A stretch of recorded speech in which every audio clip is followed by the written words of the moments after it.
construção do futuro depende dos primeiros passos. No método Montessori, a criança começa a fazer as próprias escolhas desde o berçário. Nosso trabalho ele vai sendo feito gradativamente, tá? A gente orienta, é como se a gente fosse assim, uma mestra das crianças, tá? A gente vai orientando a forma de se trabalhar, dando liberdade de escolha para a criança. A liberdade de escolha é a primeira característica do método Montessori, que surgiu na Itália em 1907, desenvolvido por Maria Montessori. Ela seguiu a carreira na medicina, observando o desenvolvimento de crianças com algum tipo de deficiência intelectual. E ela percebeu que as técnicas que utilizava para desenvolver a inteligência daquelas crianças com dificuldade poderiam ser aplicadas também e de forma até mais surpreendente em crianças normais. Nascia então o método que iria respeitar os interesses de cada um, com disciplina e responsabilidade. Ela traz para a criança, através do ambiente preparado, o mundo, Então as informações que a gente traz aqui são informações científicas através de materiais concretos, em que a criança vai poder relacionar o conhecimento que ela tem na escola com o mundo lá fora, com a vida real.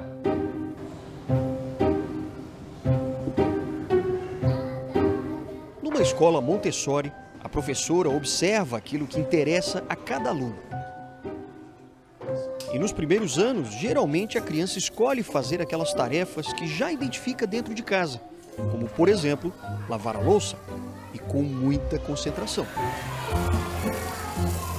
Ela imita o adulto, é o dia a dia do adulto, Em casa a mãe não lava a louça, o pai não lava a louça, não seca e não guarda.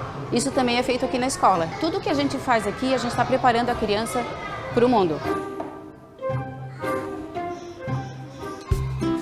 Depois de observar aquilo que chamou a atenção da criança, a professora mostra a forma correta de fazer aquela atividade e deixa a criança desenvolver o raciocínio por conta própria.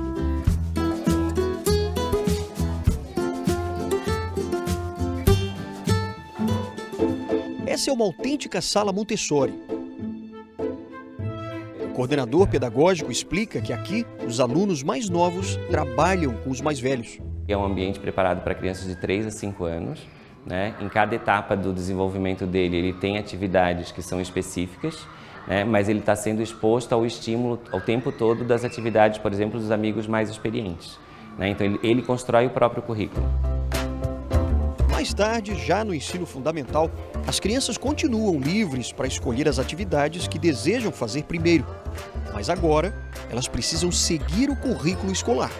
Aqui, por exemplo, a gente está na sala do 4º ano do Menino Jesus. Nessas estantes aqui, os alunos podem, por exemplo, escolher qualquer atividade que eles quiserem, para desenvolver. Por exemplo, aqui nessa estante, a gente tem a estante da língua portuguesa e tem os cadernos de redação, em que eles já são estimulados, por exemplo, já na primeira página, a escrever uma dedicatória. Então essa daqui, por exemplo, a Rebeca diz o seguinte: dedico este caderno para todos os que me apoiam nas decisões mais difíceis da minha vida, principalmente a família dela. E olha só, eles também já são estimulados a colocar nomes, que é na verdade um acróstico, sobre as qualidades deles. Então, por exemplo, aqui ela diz: sou responsável, decidida, bonita, elegante, carinhosa e também amorosa. Então eles já são estimulados também a descobrirem as suas próprias qualidades. Nessa fase, a escola passa a oferecer cartões com todas as disciplinas, de matemática a geografia, e com as atividades que precisam ser feitas num determinado período. Aqui a gente tem geografia e matemática. Por exemplo, se o aluno está fazendo essa ficha de geografia, isso. Depois ele enjoou, não quero mais fazer essa. Termina, ele conclui essa, isso. E depois vai para uma outra. Isso, ele só vai poder partir para outra a partir do momento que ele concluir essa ficha. Essa advogada estudou pelo método Montessori e lembra bem das escolhas que fez e que influenciaram na carreira profissional. A gente chegava na escola, já ia pegando o seu próprio material, escolhendo o que gostaria de trabalhar naquele dia, o tapetinho, a organização, assentar os seus materiais, fazer o trabalho individual. Eu acho que eu trabalhava melhor com as palavras mesmo. Hoje, os filhos também estudam pelo método Montessori. Desde sempre eu sabia que eu queria que meus filhos estudassem aqui. Isso lá na frente vai direcionar aquilo que a pessoa vai trabalhar, onde que ela vai se sentir melhor, onde que ela vai se sentir mais confortável.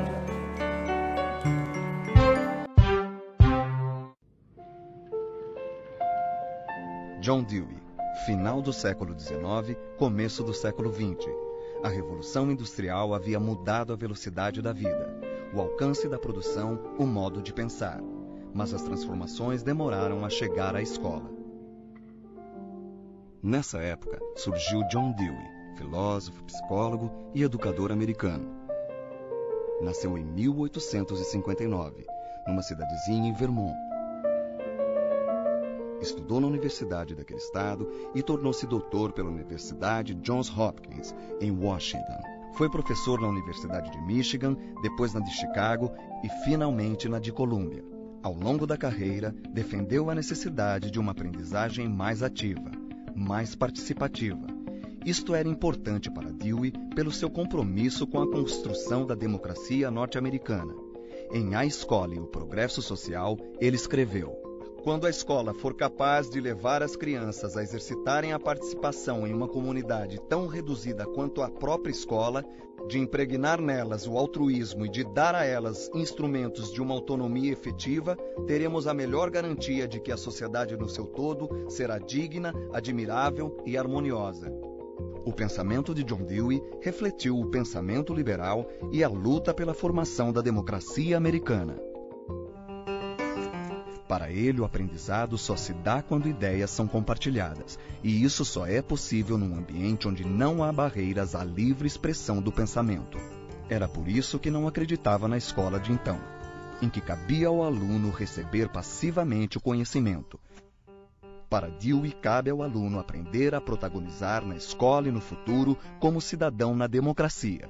É pela experiência, pela atividade, pela iniciativa que a criança realmente aprende. E quando adulto participará, ou seja, é necessário partir de um problema sentido pelos alunos, analisar esse problema, pensar em alternativas de resolução, experimentar várias possibilidades e, finalmente, agir como prova final da solução.